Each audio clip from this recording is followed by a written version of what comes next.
Good afternoon sir. Very good afternoon. देख sir. Very good afternoon. देखिए आज ना मेरा कोरोना 3-4 दिन से वायरल था, तो अभी भी वायरल है, तो मेरा गला भी आज ख़राब है। तो मैं आज आपको जो क्लास है ना वो उतनी जल्द मतलब पूरी तरीके से एक्सप्लेन करने में मेरे लिए डिफ़िकल्टीज़ है क्योंकि मेरे गले में भी दर्द है। लेकिन क्या है कि मैं आपको कुछ क्वेश्चंस बता देता हूँ, और अगर आप लोग इसको डिस्कस करेंगे साथ साथ तो क्लास हो सकती है फिर तो, नहीं तो मेरे लिए तो डिफ़िकल्टी है कि इतना लंबा बोलना 1 घंटे तक पॉसिबल नहीं होगा।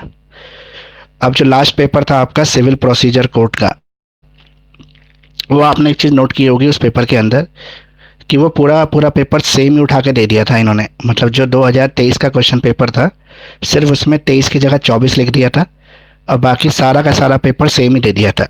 इवन सेक्शन ए में जो क्वेश्चन थे 5 वो भी सेम ही थे, सेक्शन बी में भी सीरियल ऑर्डर भी सेम था क्वेश्चन का। ऐसा लग रहा था जैसे कॉपी करके उसी की फोटो कॉपी करा के दे दिया। तो कितने लोगों ने चेक किया था इस पेपर को कि ये सर 2023 हमने का आ चेक गया किया। था? हमने हमने चेक किया था सर, वो बिल्कुल एज इट इज सेम था सर, वर्ड टू वर्ड। हाँ, मतलब एज इट इज, बस ये 23 की जगह 24 लिख दिया और बाकी सारी चीज़ें उसके अंदर सेम थी। हाँ जी, हाँ जी, हाँ जी, हाँ जी। वैसे यूनिवर्सिटी में कभी ऐसा हुआ नहीं, अब ये किस वजह से हुआ ये तो मुझे भी नहीं पता, लेकिन हाँ ऐसा हुआ था क्योंकि जब मैंने देखा इस पेपर को, किसी ने मुझे भेजा, तो क्या होता है कि प्रीवियस ईयर के बेस पर इंपॉर्टेंट क्वेश्चन निकालते हैं। तो मैंने देखा था कि कुछ कुछ क्वेश्चन जो है ना, सब में ऐसा लग रहा है कि पहले हमने कहीं देखा है। तो देखा तो पूरा का पूरा एज इट इज पेपर ही सेम दे दिया इन्होंने। अभी यूनिवर्सिटी की गलती थी, इसमें आपको कोई नुकसान नहीं होने वाला। ऐसा नहीं है कि आपका दोबारा पेपर लिया जाएगा, ये यूनिवर्सिटी की तरफ से फॉल्ट था। ऐसा वैसा नहीं होना चाहिए कि पेपर सेम ही दे दें। लेकिन जो प्रीवियस पेपर हुए हैं, जैसे आपके 7 सेमेस्टर वालों के पेपर हुए थे, अभी 5th सेमेस्टर वालों के, तो आपकी बार एक ट्रेंड चल रहा है यूनिवर्सिटी के अंदर इस बार के पेपर में कि जो 21, 22 और 23 के जो क्वेश्चन हैं, लगभग वही क्वेश्चन रिपीट करके 24 में पूछे जा रहे हैं, और ज़्यादातर फोकस रह गया 22 और 23 के पेपर पे। तो 5th सेमेस्टर, 7th सेमेस्टर और 3rd सेमेस्टर के जो पेपर मैंने अभी देखा था, उसमें यही पता लगता है कि जो 23 और 22 का पेपर है ना, उसी को ज़्यादा रिपीट करके 24 का पेपर बनाया है। और कुछ क्वेश्चन 21 के भी हैं, तो 21, 22, 23। तो ऐसे ही कंज्यूमर प्रोडक्शन का जो आपका पेपर है, इसमें भी 21, 22 और 23 इंपॉर्टेंट है आपके लिए। उसमें जो भी क्वेश्चन आए हैं उसको आप अच्छी तरह से कर लेंगे तो डेफिनेटली आपके अच्छे मार्क्स आ सकते हैं। दूसरा, इसके अंदर जो हमें ध्यान रखना है इसके अंदर जो हमें ध्यान रखना है वो ये रखना है कि इसमें ना सिलेबस भी बहुत ज़्यादा बड़ा नहीं है। कंज्यूमर प्रोटेक्शन और कंपटीशन एक्ट 2002, यही दो चीज़ें हैं।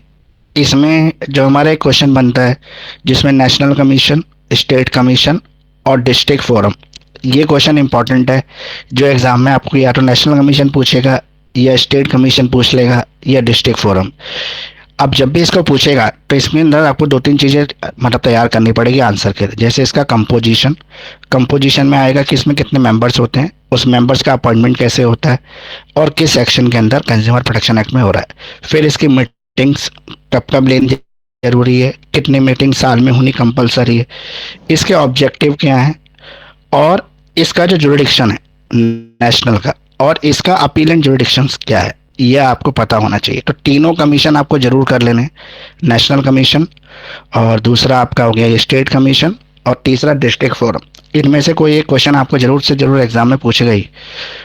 और अगर आप पेपर भी चेक करेंगे पीछे के, तो इनमें से क्वेश्चन आया ही आया हुआ है। इसके नेशनल अलावा, डिस्टर्बेंस है सर। हाँ जी, इसके अलावा अगर आप देखें तो कंज्यूमर की डेफिनेशन आपको पता होनी जरूरी है, क्योंकि जब हम कंज्यूमर प्रोटेक्शन एक्ट पढ़ रहे हैं तो सबसे पहले डेफिनेशन जो बेसिक है वो कंज्यूमर की है। इसमें आपको इस तरह से करना है कि कंज्यूमर में कौन इंक्लूड होता है, कंज्यूमर में कौन इंक्लूड नहीं होता। अगर किसी ने पढ़ा है तो एक बार कंज्यूमर की डेफिनेशन बोल के बता दें। सर कुछ भी समझ नहीं आया सर, अभी बिल्कुल नेट डिस्टर्ब हो रहा है सर आपकी तरफ से। क्या वो पढ़ा नहीं आपने? तो कंज्यूमर के डेफिनेशन में आपको उसकी पॉजिटिव डेफिनेशन और नेगेटिव डेफिनेशन, कंज्यूमर में कौन कवर नहीं होता और कौन कवर होता है। कंज्यूमर में वो सारे लोग कवर होते हैं जो अल्टीमेट यूज़र होते हैं। तो अल्टीमेट यूज़र को कंज्यूमर के डेफिनेशन में कवर किया जाता है। अब इसमें अल्टीमेट यूज़र कौन नहीं है, वो है जैसे कोई मैन्युफैक्चरिंग के लिए गुड्स ले रहा है, रॉ मटेरियल के लिए ले रहा है, उसका फिनिश प्रोडक्ट बना रहा है और आगे बेच रहा है, तो वो कंज्यूमर नहीं कहलाएगा। इसके अलावा कोई सर्विस प्रोवाइडर है जो नेसेसरी टूल्स इक्विपमेंट कहीं से ले रहा है, वो भी अल्टीमेट कंज्यूमर नहीं है। तो कंज्यूमर में कौन कवर है और कौन नहीं है, ये आपको पता होना चाहिए। अल्टीमेट यूज़र जो होगा वो कंज्यूमर होता है। फिर आपको एक चीज़ और पता होना चाहिए कि जो नेशनल कमीशन है, जो स्टेट कमीशन है और जो डिस्ट्रिक्ट फोरम है, ये कितनी वैल्यू तक के केसेस को सुन सकते हैं। अगर हम नेशनल कमीशन की बात करें तो 10 करोड़ से ज़्यादा के जो भी केसेस होते हैं वो नेशनल कमीशन सुनता है, और 1 करोड़ के जो केसेस होते हैं 1 से 10 करोड़ तक के, वो स्टेट कमीशन सुनता है, और जो 1 करोड़ तक के केसेस होते हैं वो सुनता है डिस्ट्रिक्ट फोरम। तो ये आपको पता होना चाहिए। कंज्यूमर की डेफिनेशन में ये भी आएगा, गुड्स और सर्विसेज कितनी वैल्यू ये सुन सकते हैं। इसके अलावा आपके एम्स एंड ऑब्जेक्टिव की बात करते हैं। AIIMS and objective of the act. इस एक्ट के एम्स क्या है? कंज्यूमर प्रोटेक्शन एक्ट जो लाया गया उसका एम क्या है? तो इसका एक ही एम है, प्रोटेक्शन देना कंज्यूमर को और कंज्यूमर के इंटरेस्ट को प्रोटेक्ट करना। ये इसका बेसिक एम हो गया। और यहाँ पर ये बात किसकी कर रहा है? ये वो डिस्प्यूटेड को सेटल करने की बात कर रहा है जो कंज्यूमर और सर्विस प्रोवाइडर या मैन्युफैक्चरर्स के बीच में होते हैं।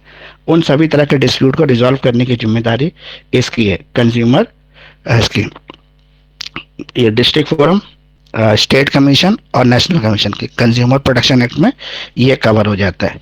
इसके अलावा आपको राइट्स भी पता होने चाहिए कि कंज्यूमर के राइट्स क्या होते हैं। एक कंज्यूमर का सबसे पहला राइट होता है कि जिस गुड्स को वो खरीद रहा है वो सेफ होनी चाहिए। सेफ मतलब ऐसे कोई भी गुड्स जो उसके लिए नुकसानदायक हो सकती है, हजार्डियस गुड्स होते हैं, उससे अगर उसको नुकसान हो सकता है तो ऐसा गुड्स बेचने का किसी को अधिकार नहीं है। अगर बेचेगा फिर भी हजार्डियस गुड्स को बेच रहा है तो उसके ऊपर एक कॉशन नोट्स लगाना पड़ेगा उसको कि इसको इस तरह से यूज़ करना, वरना ये नुकसान भी पहुंचा सकता है। ठीक है, तो सबसे पहला राइट टू सेफ्टी कंज्यूमर को है। फिर राइट टू इन्फॉर्मेशन है कंज्यूमर को, जहाँ पे उसके पास सूचना का अधिकार, मतलब कोई भी चीज़ अगर वो मार्केट से परचेज कर रहा है तो उसके पास ये जानकारी होनी ज़रूरी है कि इसके इंग्रेडिएंट्स क्या क्या है। जैसे कोई खाने की चीज़ है तो उसमें क्या क्या मिला हुआ है, क्या क्या डला हुआ है, ये चीज़ें उसको पता होना चाहिए। या अगर कोई इलेक्ट्रॉनिक गुड्स है तो उसकी मैन्युफैक्चरिंग कहाँ हुई है ये क्लियर पता होना चाहिए। कोई एक्सपायरी है तो वही पता होना चाहिए, या कुछ और चीज़ क्या है तो वो उसको क्लियर पता होना चाहिए। उसके अलावा अगर उसको कोई प्रॉब्लम होती है कंज्यूमर गुड्स के साथ तो राइट टू हेयर, उसकी परेशानी को सुना जाए। फिर राइट टू सीक रिडर्सल, उसको रिडर्सल लेने का भी अधिकार है, मतलब वो परेशानी का हल ले सकता है। Right to consumer education, consumer को एजुकेटेड करने की जिम्मेदारी भी उसका एक राइट है। वो एजुकेटेड कौन करेगा? वो करेगा जो मैन्युफैक्चरर है, डिस्ट्रीब्यूटर है, वो उसकी जिम्मेदारी है कि वो कंज्यूमर को एजुकेट करे। तो तीनों कमीशन आपको करने पड़ेंगे, नेशनल कमीशन, स्टेट कमीशन और ये। अगर हम अपीलेंट अथॉरिटी की बात करें तो डिस्ट्रिक्ट फोरम का जो अपीलेंट अथॉरिटी है वो स्टेट कमीशन है, स्टेट कमीशन की जो अपीलेंट अथॉरिटी है वो नेशनल कमीशन है, और नेशनल कमीशन की जो अपीलेंट अथॉरिटी है वो सुप्रीम कोर्ट ऑफ इंडिया है। तो इस तरह से नेशनल कंपनी लॉ ट्रिब्यूनल में भी जा सकते हैं नेशनल कमीशन के खिलाफ, और फाइनल जो अपील जा सकती है वो सुप्रीम कोर्ट में जाती है। अब ये जो कमीशन है, इन कमीशंस के पास क्या क्या पावर्स हैं? तो कमीशंस के पास अगर हम पावर्स की बात करें तो जो भी कंज्यूमर्स की कंप्लेंट है उसको ये सुन के उसके ऊपर फैसला दे सकते हैं, एजुडिकेट कर सकते हैं, डिसीजन दे सकते हैं कंप्लेंट के ऊपर। इसके अलावा अगर कहीं पे ये फॉल्ट पाया जाता है कि जो डिस्ट्रीब्यूटर है, मैन्युफैक्चरर्स है, उसका फॉल्ट है, तो उसके ऊपर पेनल्टीज लगा सकते हैं। ठीक है, कंपनसेशन दिलवा सकते हैं कंज्यूमर को। इसके अलावा ये किसी भी ऑर्डर को एनफोर्स करने की भी पावर रखते हैं। मतलब अगर इन्होंने कोई ऑर्डर पास किया और उसको नहीं माना, किसने नहीं माना, मान लो मैन्युफैक्चरर को बोला कि 2 लाख रुपए का जुर्माना देना, उसने नहीं दिया, तो ये एनफोर्समेंट की पावर भी रखते हैं, उससे वसूल करवा सकते हैं जुर्माना। इसके अलावा इनके पास रिव्यू की पावर भी है, मतलब रिव्यू भी डिसीजंस को ये कर सकते हैं। इसके अलावा आपके पास जो और इम्पोर्टेंट क्वेश्चन है वो है आपका डिस्ट्रिक्ट फोरम। सबसे इम्पोर्टेंट है इसके अंदर, वो इसलिए इम्पोर्टेंट है क्योंकि प्राइमरी जो कंप्लेंट्स होती हैं सबसे पहले डिस्ट्रिक्ट फोरम में ही जाती हैं, तो इसलिए डिस्ट्रिक्ट फोरम काफ़ी इम्पोर्टेंट है कंज्यूमर प्रोटेक्शन एक्ट के अंदर। तो डिस्ट्रिक्ट फोरम के फंक्शन, इसका प्रोसीजर ये आपको पता होना चाहिए, इसका कंपोजिशन, इसमें कौन कौन होते हैं। तो डिस्ट्रिक्ट फोरम का जो प्रेसिडेंट होता है वो डिस्ट्रिक्ट जज होता है। इसके अलावा इसके 2 मेंबर्स होते हैं जिसमें से एक वुमेन होनी ज़रूरी होती है, और उनको जो है इकोनॉमिक की या फिर कंज्यूमर की या लॉ की या किसी और पब्लिक अफेयर एडमिनिस्ट्रेशन की फील्ड की नॉलेज होनी चाहिए, उन्हीं लोगों को इसका मेंबर बनाया जा सकता है। इसके फंक्शंस क्या क्या हैं? फंक्शंस हैं कि ये कंज्यूमर की कंप्लेंट को सुनते हैं, ठीक है। इसके अलावा ऑर्डर इशू कर सकते हैं, ये एनफोर्समेंट कंज्यूमर राइट्स को कर सकते हैं, प्रमोशन कर सकते हैं कंज्यूमर के वेलफेयर को। और अगर हम इसके प्रोसीजर की बात करें कि किसी को भी कंप्लेंट करनी है तो इसका क्या प्रोसीजर रहेगा, तो प्रोसीजर में सबसे पहले वो व्यक्ति फाइल करेगा कंप्लेंट को फाइल करने के बाद उसकी कंप्लेंट पे एडमिसिबिलिटी होगी, यानी कंप्लेंट को एक्सेप्ट किया जाएगा जब डिस्ट्रिक्ट फोरम को लगेगा कि कंप्लेंट ठीक है। फिर नोटिस इशू किया जाएगा उस व्यक्ति को जिसके अगेंस्ट कंप्लेंट दी गई है या उस फर्म को, अपोजिट पार्टी को। फिर हेयरिंग एंड एविडेंसेस आएंगे एविडेंसेस को सुने जाएंगे। फिर एक्सपर्ट का असिस्टेंट लिया जाएगा अगर ज़रूरत पड़ेगी तो। और फाइनली फिर एक ऑर्डर पास कर देंगे। तो ऑर्डर पास के बाद अगर जो एग्रीड पार्टी है, अगर वो इसके अपील में जाना चाहती है तो अपील में जा सकती है वो इस ऑर्डर के आगे। इसके अलावा आपको जो पीनल प्रोविज़न है कंज्यूमर प्रोटेक्शन एक्ट के अंदर, जो पीनल प्रोविजंस है वो पता होने चाहिए। पीनल प्रोविजन पे भी क्वेश्चन आपको पूछ सकता है। इस एक्ट के अंदर जो कन्फ्यूज़न है 1986 या 2019 कौन सा कंज्यूमर प्रोटेक्शन एक्ट होना चाहिए, ये हमारे सिलेबस में कौन सा है, तो आपको एक चीज़ पता होना चाहिए कि जो कंज्यूमर प्रोटेक्शन एक्ट 2019 है वो उसका अमेंडेड वर्जन है 1986 का। तो 1986 अब नल एंड वाइड हो गया और फिर 2000 ये रह गया। लेकिन ये जो 19 में आया था ये कंप्लीट उसका अमेंडमेंट नहीं, मतलब कंप्लीट एक्ट चेंज नहीं हुआ है, कुछ नए सेक्शन प्रोविजंस ऐड किए गए थे, तो उतना ही चेंज है, बाकी सारा पुराना ही है। तो इसलिए कंफ्यूज होने की ज़्यादा जरूरत नहीं है। दोनों के तरीके से क्वेश्चन आपको पूछेगा। कुछ चीज़ें जो चेंज हुई थी वो 2019 लिख के पूछेगा और कुछ चीज़ें जो चेंज नहीं हुई वो 1986 लिख के पूछेगा। जैसे क्या क्या चेंज हुआ था जब 2019 आया, तो बहुत सारे जैसे अमेजॉन, फ्लिपकार्ट, इस तरह की ई कॉमर्स वेबसाइट या टेली शॉपिंग ऐसी चीज़ें बढ़ गई थी। तो इनके कंज्यूमर्स को पहले इसमें इंक्लूड नहीं किया जाता था कंज्यूमर प्रोटेक्शन एक्ट में, क्योंकि जब 1986 में आया था तो वहाँ पर कोई भी ऐसी तरह की चीज़ें नहीं थी, इसलिए यहाँ पे मेंशन नहीं था। तो इस तरह के कंज्यूमर्स होते थे उनको काफ़ी डिफ़िकल्टीज होती थी अपनी कंप्लेंट का रिड्रेसल लेने के लिए। तो उन कंज्यूमर्स को इसमें कवर करने के लिए इन्होंने एक तो ई कॉमर्स पोर्टल, वेबसाइट, इनको कवर कर लिया। इसके अलावा जो ऑनलाइन शॉपिंग्स होती हैं, ठीक है, उनको कवर कर लिया। इसके अलावा इसमें एक और चीज़ कवर कर ली थी, वो है मिसलीडिंग एडवर्टाइजमेंट। अगर कोई भी एडवर्टाइज़र गलत तरीके की इन्फॉर्मेशन देके अपने माल को बेचने की कोशिश कर रहा है, झूठे वादे, फेक प्रोमिसेस कर रहा है, तो उसको भी इसमें कवर कर लिया गया। इसके अलावा अनफेयर ट्रेड प्रैक्टिसेस को इसमें कवर किया गया और कंज्यूमर डिस्प्यूट रिड्रेसल कमीशन बनाने के भी यहाँ पे जो है प्रोविज़न लाया गया था। इसके अलावा यहाँ पे पेनल्टीज डिसाइड कर दी गई कि इसके लिए क्या क्या पेनल्टीज लग सकते हैं और रिडर्सल मैकेनिज्म को फास्टर किया गया। ये चेंज आए थे 2019 के अंदर। अब अनफेयर ट्रेड प्रैक्टिसेस के लिए भी आपको एग्जाम में पूछ सकता है कि कौन से ट्रेड प्रैक्टिसेस को अनफेयर हम कह सकते हैं। तो अनफेयर ट्रेड प्रैक्टिसेस में हम कह सकते हैं जो आपकी फॉल्स रिप्रेजेंटेशन होती है, जहाँ पे आप झूठी जानकारी देते हैं वो। इसके अलावा फॉल्स वारंटी, गारंटी, ये आता है आपका अनफेयर ट्रेड प्रैक्टिस में। Misleading advertisement, false misleading fact about the services. इसके अलावा हम बात करें तो कोई होर्डिंग या डिस्ट्रीब्यूशन गुड्स आपने गलत तरीके से किया हो, non compliance with prescribe standard, और यह आपका कोई भी ऐसी ट्रेड प्रैक्टिसेस जो अगेंस्ट द सोशल नॉर्म्स हो, वो आपकी अनफेयर ट्रेड प्रैक्टिसेस में कवर होती हैं। तो ये कंज्यूमर प्रोटेक्शन एक्ट हो गया कंप्लीट। अब इसके बाद जो अगला एक्ट है वो है कंपटीशन एक्ट 2002। तो कंपटीशन एक्ट 2002 जो है, इसमें पहला क्वेश्चन ये है कि एंटी कम्पिटिटिव एग्रीमेंट क्या होते हैं। ये कंपटीशन एक्ट लाया क्यों गया था? कंपटीशन एक्ट इसलिए लाया गया था कि अगर जो कंपनियां हैं मार्केट में, अगर वो मार्केट से कंपटीशन को ही ख़त्म कर देंगी तो अल्टीमेट नुकसान किसका होगा? कंज्यूमर का होगा, और फ़ायदा किसका होगा? कंपनीज का होगा। वो मार्केट को कंट्रोल कर लेंगे।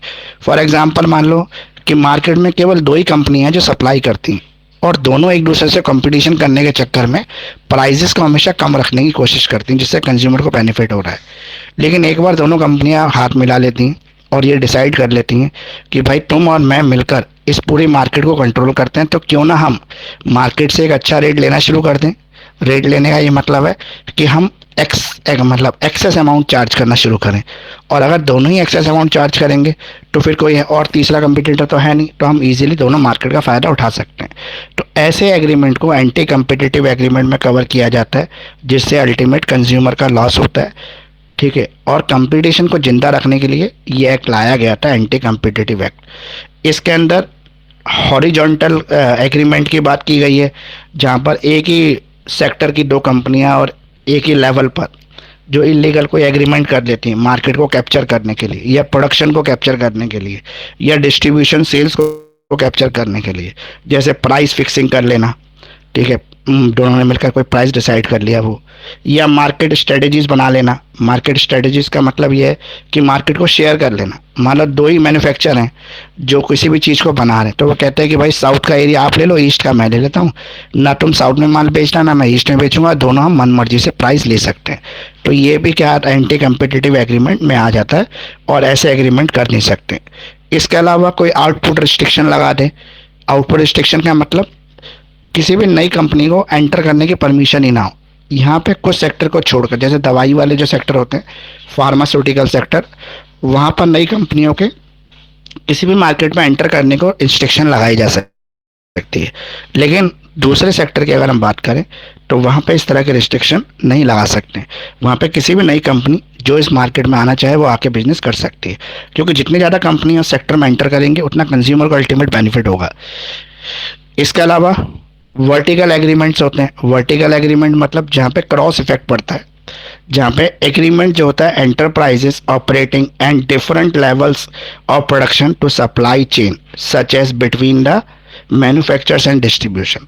यहाँ पे मैन्युफैक्चरर और डिस्ट्रीब्यूटर जो होते हैं वो इस तरह के एग्रीमेंट को कर लेते हैं ताकि वो सप्लाई चेन को प्रभावित कर सके, ताकि मार्केट का नेसेसरी बेनिफिट ले सके, जिसमें एक्सक्लूसिव सप्लाई एग्रीमेंट आ जाता है कि पर्टिकुलर एरिया के ऊपर कैप्चर कर लिया कि वो यही कंपनी वहाँ पे सप्लाई करेगी, या एक्सक्लूसिव डिस्ट्रीब्यूशन एग्रीमेंट हो गया, या आपका रीसेल प्राइस वगैरह हो गए। ये सब चीज़ें इसके अंदर आ जाती हैं। अब जो एंटी कम्पिटिटिव एग्रीमेंट्स होते हैं, ठीक है, इनको रेगुलेट करने के लिए कौन सी बॉडी बनाई गई है? कंपटीशन एक्ट 2002 में। तो इसको जो रेगुलेट करने के लिए बॉडी बनाई गई है वो है competition commission of India. Competition commission of India की जिम्मेदारी है कि वो मार्केट पर नज़र रखे और ये भी ध्यान रखे कि यहाँ पे कोई भी ऐसे एग्रीमेंट ना हो जो एंटी कम्पिटिटिव एग्रीमेंट हो, जो कंपटीशन को ख़त्म करते हो। यहाँ पर ये कंप्लेंट के ऊपर एक्शन ले सकती है या स्वयं ऑटो एक्शन भी ले सकती है। अगर इसको कोई भी कंप्लेंट मिल गई तो ये कंप्लेंट पे इन्वेस्टिगेशन करेगी। इन्वेस्टिगेशन करने के लिए फिजिकल इंस्पेक्शन कर सकते हैं, डॉक्यूमेंट वेरीफाई कर सकते हैं, कंपनी के किसी भी फाइल को डॉक्यूमेंट को सीज कर सकते हैं, चेक कर सकते हैं, और साइंटिफिक इकोनॉमिक डेवलपमेंट की जो पॉलिसीज़ होती हैं उनको भी चेक कर सकते हैं। अब ये जो इन्वेस्टिगेशन के बाद अगर ये फाइंड हो जाता है कि वाकई में ऐसा कोई एग्रीमेंट किया गया है तो वहाँ पर ये मतलब पेनल्टीज लगा सकते हैं, ऑर्डर दे सकते हैं, इस तरह की चीज़ें ये कर सकते हैं इनको। लेकिन इसमें भी कुछ एक्सेप्शंस हैं, जैसे गवर्नमेंट, अगर गवर्नमेंट रिस्ट्रिक्शन लगाती है तो गवर्नमेंट के अगेंस्ट एंटी कंपटीशन एग्रीमेंट लागू नहीं होता है, क्योंकि गवर्नमेंट ऐसा कर सकती है किसी पर्टिकुलर एरिया को मतलब एडवांटेज, एक्स्ट्रा एडवांटेज देने के लिए ऐसा कर सकती है, तो गवर्नमेंट को अलाउड है, उसके अलावा किसी को नहीं है। अब जो हमारा एक और वर्ड इसमें काफ़ी फेमस है वो है एप्रीशिएबल एडवर्स अफेक्शन कंपटीशन, जिसको AAEC कहते हैं। तो जैसे ये वर्ड है एप्रीशिएबल एडवर्स इफेक्शंस कंपटीशन, यहाँ पर एडवर्स की बात है कि जहाँ कहीं पर भी ऐसा कोई काम किया जा रहा है जहाँ पे कंपटीशन को ख़त्म करने की कोशिश की जा रही है, जैसे किसी भी नए बंदे की मार्केट में एंट्री को बैरियर्स लगाए जा रहे हैं, एंट्री रिस्ट्रिक्शन की जा रही है, या फोर क्लोजर किया जा रहा है। ठीक है, इसके अलावा किसी भी बेनिफिट्स को कंज्यूमर तक पहुंचाने से रोका जा रहा है, जहाँ पर इम्प्रूवमेंट हो सकता है कि प्रोडक्शन और डिस्ट्रीब्यूशन में improvement, promotion of the technical scientific economic development, ये आपके एप्रिशिएबल एडवर्स अफेक्शन कंपटीशन कहते हैं इसको, AAEC। एक इम्पॉर्टेंट क्वेश्चन जो है ये 2-3 बार से लगातार ही आ रहा है, combination, combinations under the competition act. Combination का मतलब होता है कि जब एक ही जैसी चीज़ बनाने वाली कंपनियां जो होती हैं वो मार्केट को कैप्चर करने के लिए कम्बिनेशंस कर लेती हैं, मतलब आपस में मिलकर एक दूसरे के साथ ग्रुप बना लेती हैं। ये ग्रुप मर्जर के थ्रू हो सकता है, ये ग्रुप एक्विजिशन के थ्रू हो सकता है, ये ग्रुप अमलगमेशन के थ्रू हो सकता है। लेकिन यहाँ पर भी आपको ये देखना पड़ेगा कि हर बार इस तरह के जो कॉम्बिनेशंस होते हैं उनको टारगेट नहीं करती कंपनी जब कंज्यूमर का बेनिफिट हो रहा है। जैसे अगर हम बात करते हैं जियो की, जब जियो लॉन्च हुआ तो उसने क्या किया, सबको फ्री बांटा। फ्री बांटने से क्या हुआ, सारे कंज्यूमर उसकी पहुंच में आ गए। लेकिन उसका बेनिफिट अल्टीमेट किसको हो रहा था, वो मार्केट को कैप्चर तो कर रहा था जियो, लेकिन उसके खिलाफ गवर्नमेंट ने कोई एक्शन नहीं लिया। क्यों नहीं लिया, क्योंकि उससे कंज्यूमर को एडवर्स इफेक्ट नहीं हो रहा था उससे कंज्यूमर को पॉजिटिव फायदा हो रहा था। कंज्यूमर को फायदा कैसे हो रहा था, कंज्यूमर को अब सस्ता डाटा मिल रहा था और सस्ता जो है कॉलिंग पैक मिल रहा था। इस वजह से जहाँ पर कंज्यूमर का बेनिफिट हो रहा हो और मार्केट को कैप्चर करने की कोई कंपनी कोशिश कर रही हो तो वहाँ पे उसके खिलाफ एक्शन नहीं लेते हैं। तो मर्जर, एक्विजिशन और अमलगमेशन ये टाइप ऑफ कॉम्बिनेशंस हैं जिसमें अगर कोई भी कंपनी की इरादा मर्जर के पीछे, मर्जर जब दो कंपनी मिलकर एक हो जाती हैं तो उसे मर्जर कहते हैं।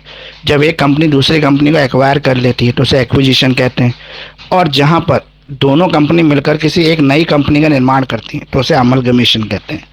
तो इसे अमलगमेशन, तो ये सब चीज़ें अलाउड हो जाती हैं जब कंज्यूमर का बेनिफिट हो रहा हो। लेकिन कंज्यूमर का बेनिफिट ना हो रहा हो तो फिर इसके खिलाफ एक्शन लिया जाता है। इसके अलावा साइलेंट फीचर्स क्या क्या हैं कंपटीशन एक्ट 2002 के। तो कंपटीशन एक्ट 2002 जो है उसका जो इस्टेब्लिशमेंट हुआ था वो कंपटीशन कमीशन ऑफ इंडिया के थ्रू हुआ। ठीक है, इसमें एंटी कम्पिटिटिव एग्रीमेंट के अगेंस्ट जो है कानूनी कार्रवाई करने के लिए जो है प्रोसीजर और स्टेप्स फॉलो किए गए। यहाँ पे जो डोमिनेंट पोजीशन है अगर वो अब्यूज़ कर रहा है किसी भी तरह से मार्केट को तो उसके खिलाफ पीनल प्रोविजंस और उसके खिलाफ कानूनी कार्रवाई करने की जो पावर है वो कंपटीशन कमीशन ऑफ इंडिया के पास है। फिर रेगुलेशन ऑफ कॉम्बिनेशन, किसी भी कॉम्बिनेशन को रेगुलेट करना या रेगुलेशन को कंट्रोल करने की जिम्मेदारी भी कंपटीशन कमीशन ऑफ इंडिया की है। फिर पेनल्टीज और सेक्शंस, मतलब यहाँ पर अगर कहीं पर भी ऐसा पाया जा रहा है कि दो कंपनियां मिलकर मार्केट को कैप्चर करने की कोशिश कर रही है तो उनके ऊपर कुछ पेनल्टीज लगा सकते हैं। फिर कंपटीशन एडवोकेसी, ये सारी चीज़ें जो है साइलेंट फीचर्स हैं कंपटीशन एक्ट 2002 के। फिर आपका है composition, powers and functions of competition commission of India. जो ये कंपटीशन कमीशन ऑफ इंडिया है इसका कंपोजिशन क्या है, इसमें कौन कौन मेंबर होते हैं, इसके पास क्या पावर्स हैं, इसके फंक्शंस क्या क्या हैं। तो अगर हम इसकी बात करें तो एक इंडिपेंडेंट और इम्पार्शियल बॉडी होती है जो गवर्नमेंट ऑफ इंडिया के थ्रू बनाई जाती है, जिसमें सेंट्रल गवर्नमेंट का स्पेशल रोल होता है इसके अंदर। इसमें जो चेयरपर्सन होता है उसको अपॉइंट करती है सेंट्रल गवर्नमेंट। इसके चेयरपर्सन को सेंट्रल गवर्नमेंट अपॉइंट करती है। इसमें मिनिमम 2 मेंबर और मैक्सिमम 6 मेंबर हो सकते हैं जिनका अपॉइंटमेंट सेंट्रल गवर्नमेंट के थ्रू किया जाता है। अगर हम मेंबर्स के क्वालिफिकेशंस की बात करें तो जो भी मेंबर एक्सपीरियंस होते हैं कॉमर्स की फील्ड से, इकोनॉमिक्स की फील्ड से, लॉ की फील्ड से, फाइनेंस की फील्ड से, पब्लिक अफेयर से या कंपटीशन मैटर से, उनको इसमें अपॉइंट किया जा सकता है।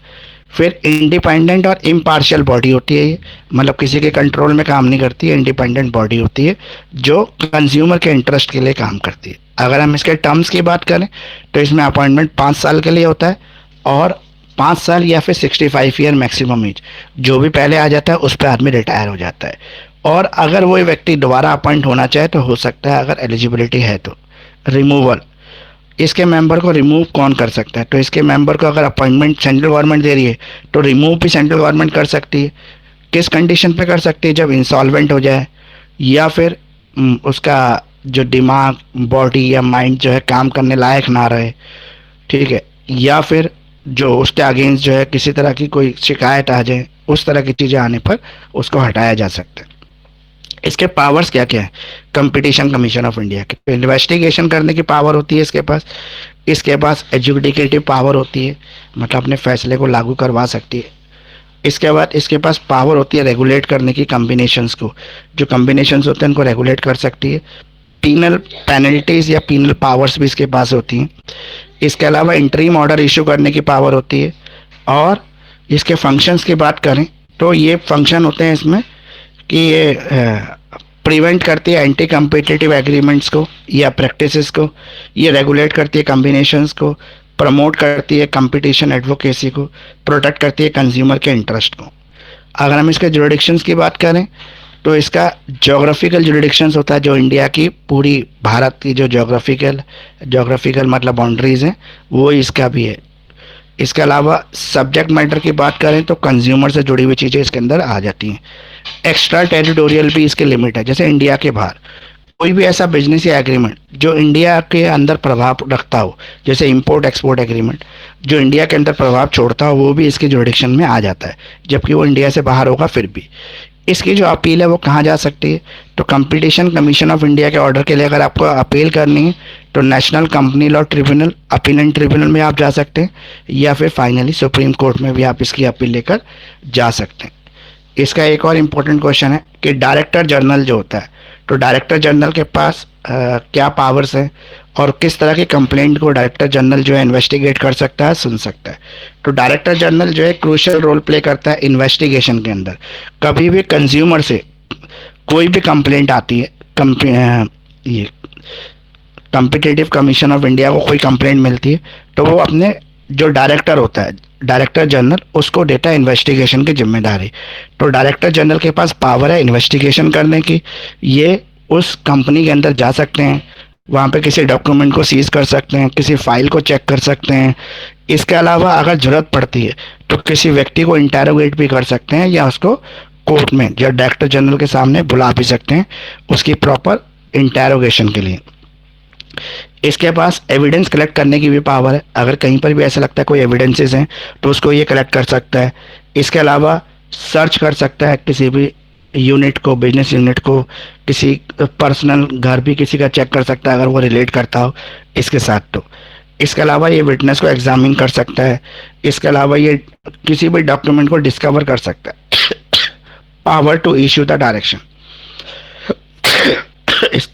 इसके पास डायरेक्शन इशू करने की भी पावर है। Power to engage the expert और submit the investigation report, finally अपनी रिपोर्ट सबमिट करता है। मतलब इसके पास सजा देने का पावर नहीं है, वो कंपटीशन कमीशन ऑफ इंडिया करेगा, सिर्फ ये इंक्वायरी कर सकता है।